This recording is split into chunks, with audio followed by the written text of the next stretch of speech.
Good afternoon, students. Today we are here with another topic of political science, plus 2 class. Chapter number 3, Politics for Planned Development, नियोजित विकास की राजनीति. हिंदी में chapter है नियोजित विकास की राजनीति. इसी चैप्टर के 3 लेक्चर हो चुके हैं आपकी. ये आपका लेक्चर नंबर 4 है. 4th लेक्चर है ये आपका. तीनों लेक्चर्स में मैंने आपको बताया था कि हम 3rd चैलेंज को इंडिया आज़ादी के बाद फेस कर रहा था, और जो तीसरा चैलेंज था वो इंडिया की इकोनॉमी से रिलेटेड था. यानी कि जो इंडियन इकोनॉमी है उसको किस तरह से बिल्डअप किया जाए, ये एक क्वेश्चन था गवर्नमेंट के सामने. तो इसमें हमने पढ़ा था कि हमने एक प्लानिंग कमीशन बनाया था. ये चीजें मैं आपको बता चुकी हूँ. प्लानिंग कमीशन बनाया था, और हमारे यहाँ पर जो प्लानिंग कमीशन थे उन्होंने अपना फर्स्ट 5 ईयर और सेकंड 5 ईयर जो थे वो कंप्लीट हो चुके थे, और उसके बाद इंडिया में कुछ कंट्रोवर्सीज क्रिएट हो चुकी थी, यानी कि कुछ विवाद क्रिएट हो चुके थे. स्टूडेंट्स, मैंने आपको प्रीवियस वीडियो में बताया था कि जो फर्स्ट प्लानिंग कमीशन था वो किसके ऊपर बेस्ड था. First planning commission agriculture based planning commission माना जाता है. आपको बताया था मैंने. जो फर्स्ट था वो एग्रीकल्चर बेस्ड था, और जो सेकंड था वो इंडस्ट्री बेस्ड था. एक तरह से मतलब कि फर्स्ट में एग्रीकल्चर पे फोकस किया गया और सेकंड में इंडस्ट्री पे फोकस किया गया. गवर्नमेंट का मेन पर्पस ये था कि एग्रीकल्चर से पॉवर्टी उस तरीके से रिमूव नहीं हो पा रही थी एग्रीकल्चर बेस्ड प्लानिंग करके, तो इस वजह से इंडस्ट्री को डेवलप करना बहुत जरूरी हो गया था. ये गवर्नमेंट का पर्सपेक्टिव था. लेकिन इन दोनों प्लानिंग्स ने, ये जो दोनों प्लानिंग कमीशन इंडिया में आए, उन्होंने अपना जिस तरीके से इम्प्लीमेंटेशन वर्क किया, अपना काम किया, उसकी वजह से क्या हो गया कि ये कंट्रोवर्सी क्रिएट हो गई. अब जो कंट्रोवर्सी के रीजन क्या थे वो मैं आपको बता रही हूँ. जो कंट्रोवर्सी थी वो 2 पार्ट में डिवाइड थी. एक थी एग्रीकल्चर वर्सेस इंडस्ट्री, यानी कि इसमें विवाद का मुख्य कारण क्या था कि कुछ व्यक्ति ऐसे थे इंडिया में जो चाहते थे कि जो सेकंड प्लानिंग कमीशन है वो एग्रीकल्चर बेस्ड ही होना चाहिए था, ना कि इंडस्ट्री बेस्ड. तो इनमें जो सबसे मेन नाम है वो JC कुमारप्पा थे. ये बहुत बड़े लीडर थे. इन्होंने क्या कहा कि जो सेकंड प्लानिंग कमीशन है वो बिल्कुल गलत था, कि उसको औद्योगिक बेस कराया गया, कि औद्योगिकरण पर उसमें ज्यादा फोकस किया गया.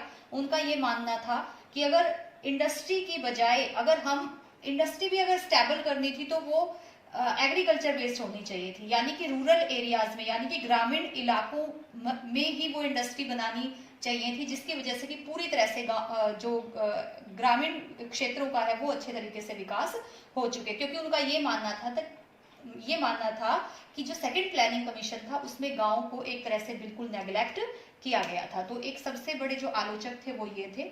उसके बाद चरण सिंह बहुत बड़े पॉलिटिशियन थे उस टाइम. उन्होंने क्या किया, वो कांग्रेस के थे उस टाइम, कांग्रेस के लीडर थे. लेकिन जैसे ही सेकंड प्लानिंग कमीशन में इंडस्ट्री पे फोकस किया गया तो चरण सिंह ने तो कांग्रेस पार्टी को ही छोड़ दिया था. उन्होंने अपनी एक अलग पार्टी बना ली थी, भारतीय लोकदल. क्योंकि चरण सिंह का ये पूरी तरीके से मानना था कि जो गवर्नमेंट की पॉलिसीज रही हैं कि उन्होंने औद्योगिकरण पर ज्यादा जोर दिया है, औद्योगिकरण में ज्यादा इन्वेस्ट किया है, वो बिल्कुल गलत है. और उन्होंने एक तरह से एग्रीकल्चर को नेग्लेक्ट करके ये एक तरह से जो गांव के लोग हैं उनके साथ नाइंसाफी की है. तो ये एक मेन कंट्रोवर्सी थी इसमें, जिसको कि एग्रीकल्चर वर्सेस इंडस्ट्री कहा जाता था. लेकिन अब कुछ व्यक्ति ऐसे भी थे जो इसको अपोज कर रहे थे. मैंने कहा कंट्रोवर्सी हमेशा 2 पार्ट में ही होती है, कोई उसको पॉजिटिव कहता है तो कोई नेगेटिव कहता है. अब कुछ लोगों का ये मानना था कि जो सेकंड प्लानिंग कमीशन है वो सही किया गया. इवन फर्स्ट में एग्रीकल्चर पे कम रखना चाहिए था जो इन्वेस्टमेंट है, क्योंकि उनका ये मानना था कि अगर इंडस्ट्रियल प्रोडक्शन अगर नहीं होता है देश में तो जो पॉवर्टी का जो साइकिल, एक तरह से पॉवर्टी जो बढ़ती जा रही है, हम उसको रिमूव नहीं कर सकते. यानी कि गरीबी को बिना औद्योगिकरण के खत्म नहीं किया जा सकता, जो कि एग्रीकल्चर बेस्ड जो प्लानिंग कमीशन था उसको क्रिटिसाइज कर रहे थे. एक तरह से उनका ये मानना था कि थोड़ा बैलेंस रखना चाहिए था, क्योंकि पहले प्लानिंग कमीशन में क्या किया गया था कि खेती पर ही ज्यादा जोर दे दिया गया था. तो उनका ये मानना था कि ये स्टार्टिंग में ही अगर बैलेंस में रखते तो शायद ये जो इकोनॉमिक ग्रोथ है इंडिया की, मेन पर्पस क्या होता है अपने देश की इकोनॉमिक ग्रोथ को बढ़ाना, लेकिन इकोनॉमिक ग्रोथ उस तरीके से नहीं बढ़ पाई थी जैसा कि प्लानिंग कमीशन के जो मेंबर्स थे उन्होंने प्लानिंग करते हुए सोचा था. और उनका ये भी मानना था कि जो रूरल एरियाज में, यानी कि जो ग्रामीण क्षेत्र में, रूरल मीन्स होता है ग्रामीण क्षेत्र, यानी कि जो गांव के एरियाज में, जो पहले प्लानिंग कमीशन में जो गांव के एरियाज में जो पॉलिसीज थी, कई जो एनालाइजिस्ट थे, एक तरह से जो एनालिटिकल होते हैं, जो एक तरह से विश्लेषण करते हैं, उनका ये मानना था कि जो पॉलिसी एग्रीकल्चर बेस्ड जो प्लानिंग कमीशन था फर्स्ट, जो पॉलिसीज उन्होंने बनाई थी वो काफी अच्छी थी, लेकिन उन पॉलिसीज का इम्प्लीमेंटेशन यानी कि उनका क्रियान्वयन जो है वो गांव में अच्छे तरीके से नहीं हो पाया। शायद इस वजह से जैसा कि सोचा था प्लानिंग कमीशन ने इकोनॉमिक ग्रोथ को बढ़ाने का, उस तरीके से रिजल्ट उनको यानी उनको फीडबैक उस तरीके से नहीं मिल पाया। तो एक ये कंट्रोवर्सी जो है सेकंड प्लानिंग कमीशन के बाद इंडिया में क्रिएट हो गई। अब नेक्स्ट जो विवाद का मुख्य कारण था यानी कि कंट्रोवर्सी का जो सेकंड रीजन था वो था public versus private sector. Public means होता है सार्वजनिक क्षेत्र, सार्वजनिक क्षेत्र यानी कि एक तरह से गवर्नमेंट का जो एरिया होता है, वो प्राइवेट मीन्स होता है निजी क्षेत्र। क्लास प्रीवियस वीडियोस को जिसको ये टॉपिक इनमें डिफरेंशिएट ना समझ आए तो प्रीवियस वीडियो को देखिए, मैंने आपको कई चीजें उसमें बताई हैं कि इंडिया ने स्टार्टिंग में जब प्लानिंग कमीशन तैयार किया था तो क्या किया था, आइडियोलॉजी होती है हर एक इकोनॉमी की एक आइडियोलॉजी होती है जिसको कि कंटिन्यू करके वो अपने इकोनॉमिक ग्रोथ को बढ़ाता है। तो इंडिया ने आइडियोलॉजी आपको पता है कैसी इकोनॉमी को अडॉप्ट किया था, मिक्स्ड इकोनॉमी को यानी कि मिश्रित अर्थव्यवस्था को।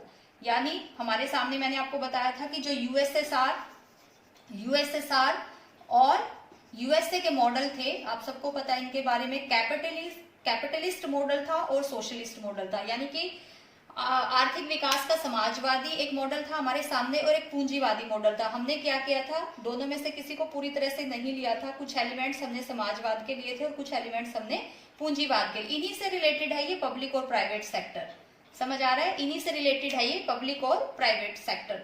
इन्हीं से वो वामपंथी और दक्षिणपंथी जो आइडियोलॉजी जो मैंने आपको बताई थी लेफ्ट और राइट, वो इन्हीं चीजों से रिलेट करता है। अब क्या हुआ इसमें, अब इनमें क्या कंट्रोवर्सी हुई, इन दोनों क्षेत्रों को लेकर क्या कंट्रोवर्सी हुई। कहने का मतलब ये था कि कुछ लोग ये चाहते थे कि पब्लिक सेक्टर को ज्यादा प्रेफरेंस दे दी, कुछ लोग ये कह रहे थे कि प्राइवेट सेक्टर को ज्यादा इंपॉर्टेंस दे दी। अब जो प्राइवेट सेक्टर को मानने वाले थे, प्राइवेट सेक्टर को मानने वाले मतलब कौन से थे, दक्षिणपंथी, याद रखना इन चीजों को, दक्षिणपंथी आपको बताया था मैंने, ये राइटिस्ट थे एक तरह से, यानी कि जो कैपिटलिज्म को फेवर करते थे, कैपिटलिस्ट मॉडल को जो थोड़ी प्रेफरेंस देते थे। उनका ये मानना था कि अगर इंडिया जब प्लानिंग कमीशन बनाया, अगर इंडिया उसी टाइम पूरी तरह से जो यूएसए के मॉडल को एक्सेप्ट कर लेता, अडॉप्ट कर लेता, तो शायद इंडिया की इकोनॉमिक ग्रोथ आज कहीं ज्यादा आगे होती। उनका ये मानना था, क्योंकि उन्होंने कई चीजों को अपोज किया। उन्होंने कहा कि गवर्नमेंट ने अपना एक तरह से इंटरफेयर ज्यादा रखा,